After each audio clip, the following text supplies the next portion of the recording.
August morning, and a shroud of fog engulfs the Atlantic Special as it pulls into the city.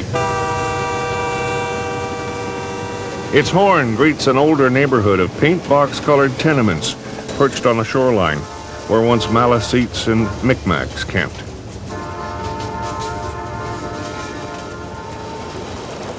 At the mouth of the 600-kilometer St. John River, where freshwater meets the sea, double-crested cormorants, the same species that once competed with the native people for fish, wait patiently.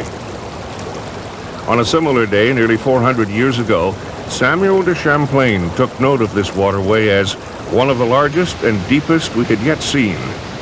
It was on St. Jean-Baptiste Day, 1604. This morning is the start of a typical day in the life of a cormorant. For them, knowing the tide patterns is instinctual. The rising waters from the Bay of Fundy will soon deliver a banquet of fish, their main staple.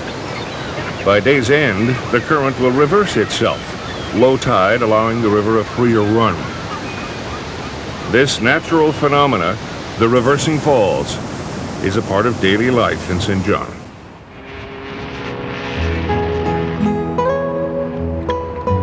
"30 years after Champlain's visit to what was to become part of French Acadia, Charles de La Tour built a fort. Trading in furs, he launched a history of commerce and laid the cornerstone for a city at the foot of the bay. The signing of the Treaty of Utrecht in 1713 would see the St. John River Valley ceded to England. Acadian settlers would gradually become displaced by colonists from New England. Fort La Tour became the commercial enterprise of Simons, Hazen, and White, and would continue for generations.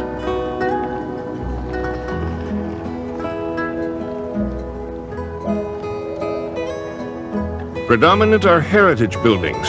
Widespread architectural influences are everywhere, varying from neighborhood to neighborhood. Streetscapes tell of the past, clearly defining the city's layers of history.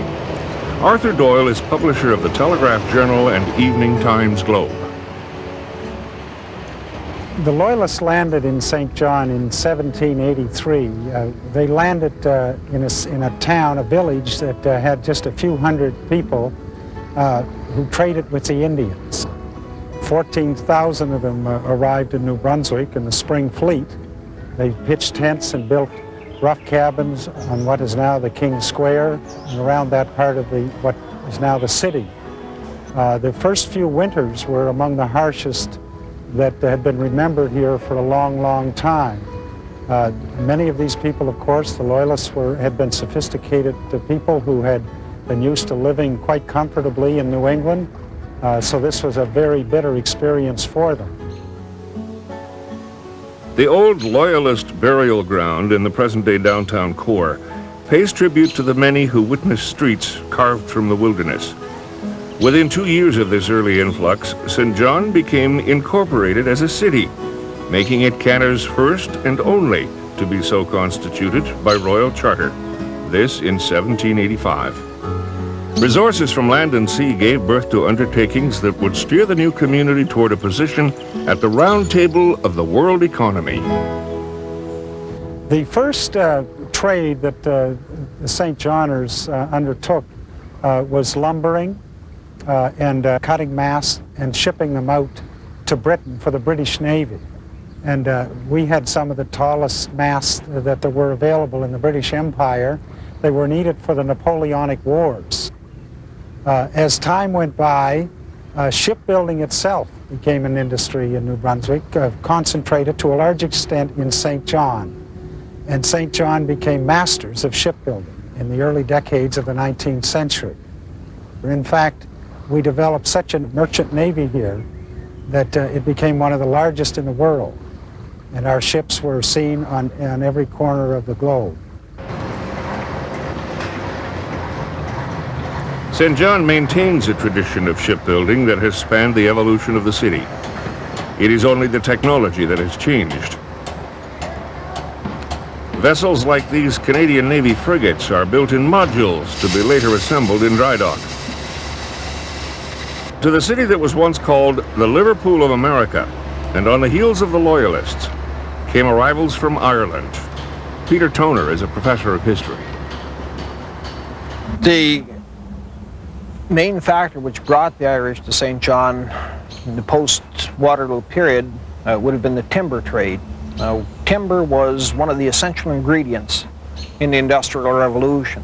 England could not have gone through the Industrial Revolution without building materials, which came to a large extent from British North America, from New Brunswick.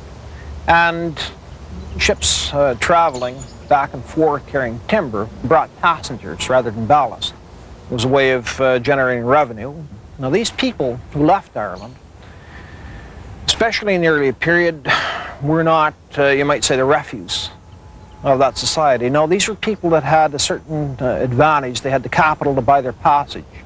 And they probably had the motivation to emigrate. They weren't the poorest of the poor, even if they exhausted their resources getting here. The one thing which was in short supply in New Brunswick society at the time was labor.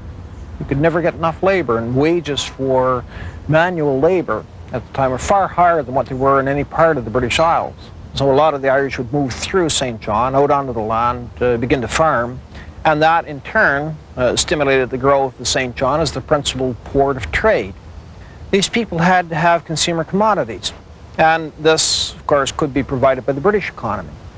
Tens of thousands of Irish immigrants arrived here in St. John, and even though the vast majority of these Irish immigrants carried on to go somewhere else, to Boston, other parts of the United States, there were enough of these Irish immigrants that stayed here to completely transform the character of the city.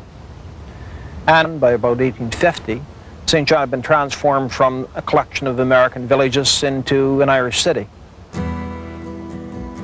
Now integral to North American commerce and defense, Britain constructed the Fort Howe blockhouse to ward off privateers, and later the Carlton Martello Tower to defend this prized location during the War of 1812. It was a golden age of wind, wood, and sail, which saw new businesses spring up overnight. The period also witnessed the beginning of a Jewish immigration, tobacconists and clothiers from Britain, who had come to set down roots.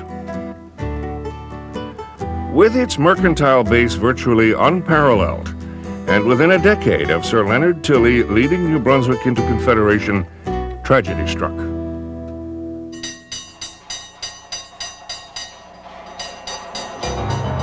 At 2 o'clock on the afternoon of June 20th, 1877, sparks from a lumber mill at York Point landed in hay stored nearby. Within minutes, gale-force winds flung the embers onto wooden outbuildings storing everything from oil to gunpowder, pitch, and canvas. The tinderbox buildings became engulfed as flames spread across the city. 10 hours later, 1,600 buildings were gone, 18 people dead, 13,000 homeless, with the property damage estimated at $28 million. The news made international headlines. In the aftermath of Black Wednesday, relief flowed in. A new city was built almost overnight. But there were more challenges. Changes were happening in shipbuilding. The national policy and the railway were pulling to central and western Canada. But the St. John spirit remained. Author George Stewart defiantly wrote, "From these very ashes and ruins, a brighter, more glorious and prosperous city will arise and resume her old place as the metropolis of the lower provinces."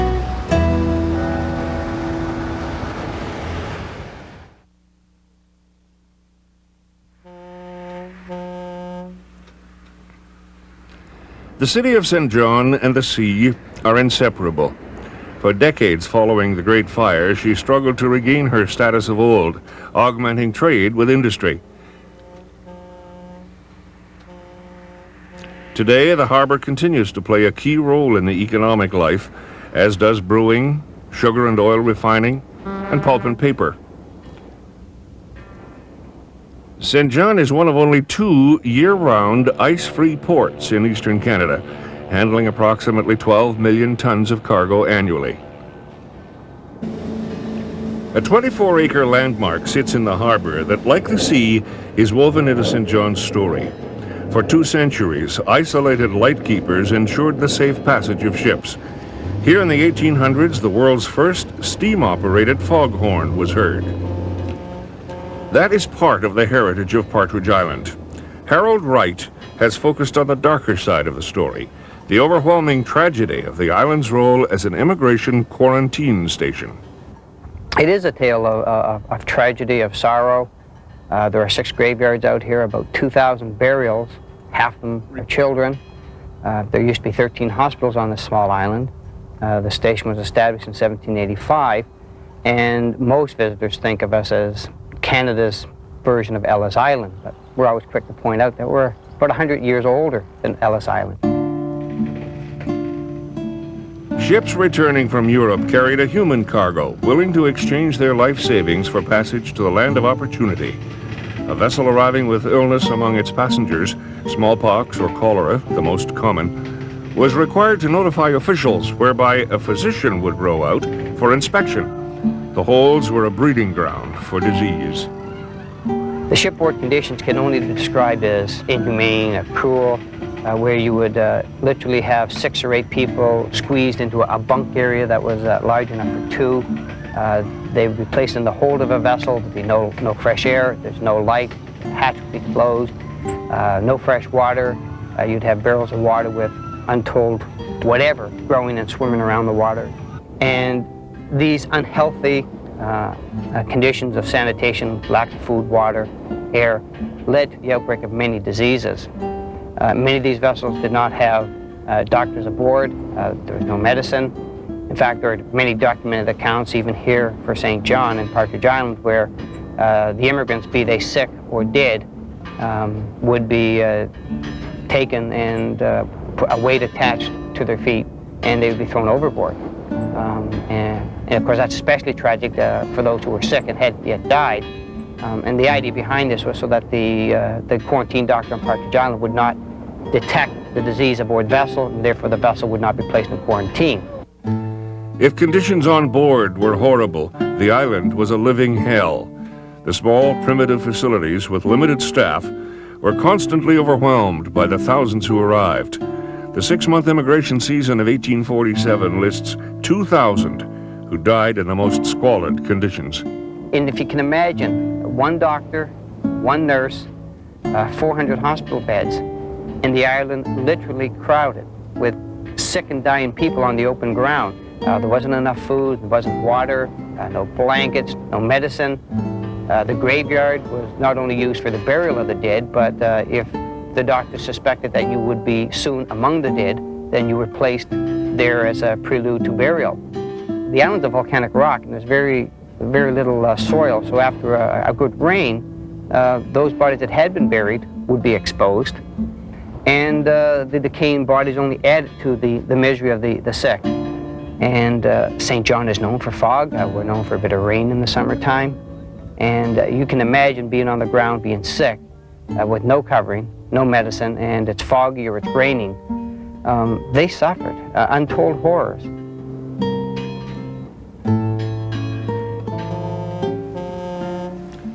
It was a struggle for human survival amid primitive medical science. St. John residents, incensed with the inhumane conditions, pushed for better facilities. By the 1860s and 70s, improved ocean carriers and medicine eased the hardships. But by the 90s, with government motivation to settle the West with offers of cheap land, immigration numbers once again taxed the facility. Island hospitals expanded to accommodate shiploads from Great Britain and Eastern Europe. But the dreadful losses seemed without end. Of the records kept of life here, none is more poignant than the handwritten diary of Nellie McGowan, whose father was a lighthouse keeper until he himself succumbed to illness and died in 1902. Her childhood, a lonely one, was spent on Partridge. And here, where markers commemorate the names of Irish and Jewish people, at age 26, she wrote of a young Scot named William McCrae. Down on the east side by the sea the grave is, and far away his mother, or perhaps a wife for all we know, may wonder why he no came back again.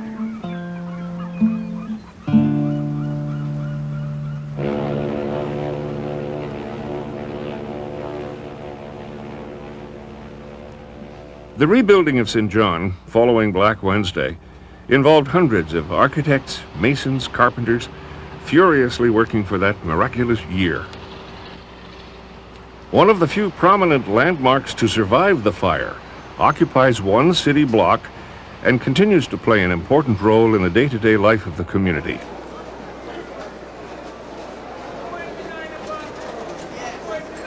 This is the city of today. The community's personality, with its population of 120,000, reflects a wide spectrum of residents. Throughout history, the continuous movement of people, exposure to universal ideas and trends that are distinctive to harbor towns, has left St. Johners a sense of place, and this is where they're likely to meet. A touchstone in the center of town that has seen continuous service since 1876.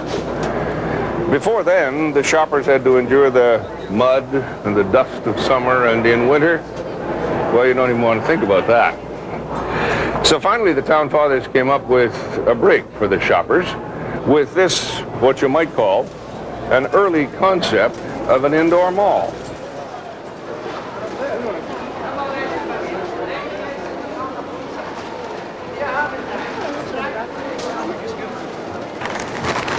Not much has changed here since the beginning.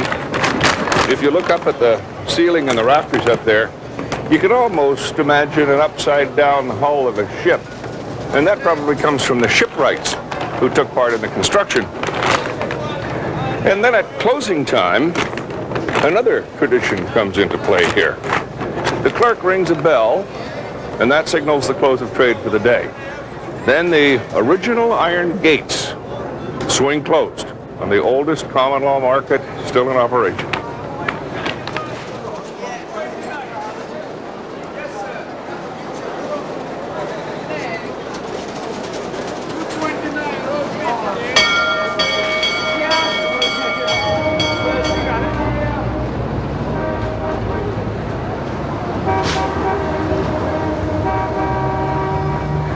Just a few doors down from the old city market along Charlotte Street here is another great story.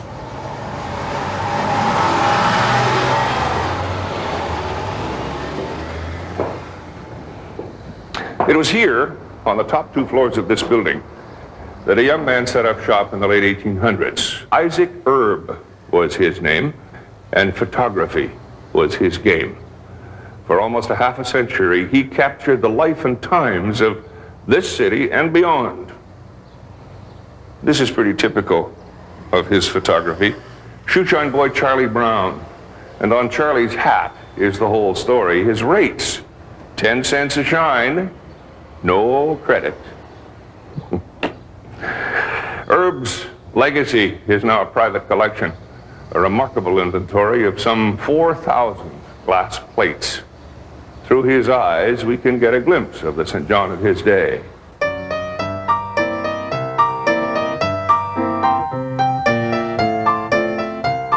The images of St. John reflect visually what the editorial of the Globe of 1883 put into words.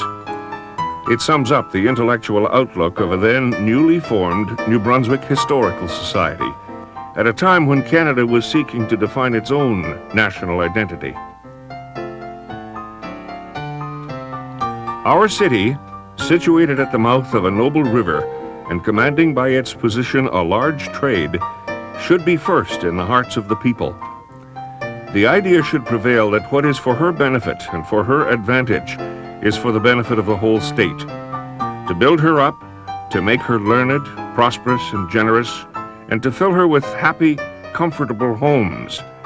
To make her a place where commerce, art, science, and religion combine, to elevate and improve all who came within her borders, should be the ambition of her children.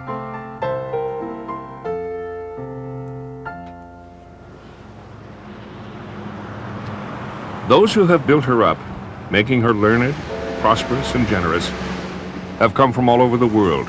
The city has welcomed them, and they have left their mark.